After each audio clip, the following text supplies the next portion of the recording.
Аналитики назвали 5 городов с самым дешевым жильем в Казахстане. Чаще всего квартиры покупают в Астане, Алматы и Караганде. Рейтинг составлен по итогам января 2018 года. Аналитики сайта Криша.кз представили пятерку казахстанских городов с самыми низкими ценами на жилье. Пятое место в этом списке занимает Усть-Каменогорск, где квадратный метр оценивался продавцами в среднем в 165,4 тысяч тенге. Это почти вдвое ниже, чем в Астане и Алматы.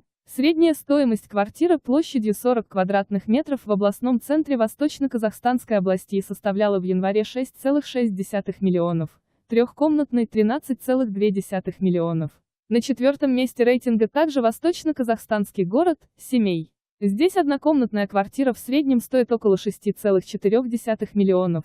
За трехкомнатную квартиру продавцы просят 12,8 миллионов. Таким образом, средняя стоимость квадратного метра жилья в Семей составила 160,4 тысяч. Павлодар оказался на третьем месте с индексом 159,5 тысяч за квадратный метр. Второе место занимает Актобе со средней стоимостью квадратного метра 155 тысяч. Самые низкие цены на квартиры зафиксированы в Таразе. Единица площади здесь оценивается в 151,9 тысяч. В 2017 году активность казахстанцев на рынке жилья выросла на 26%.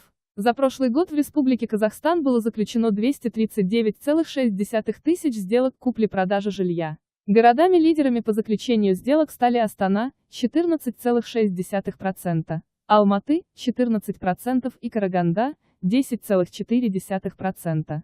По итогам 2017 года средняя цена на рынке жилья за квадратный метр в новом доме составляла 253,2 тысяч тенге, на 2,3% больше, чем годом ранее.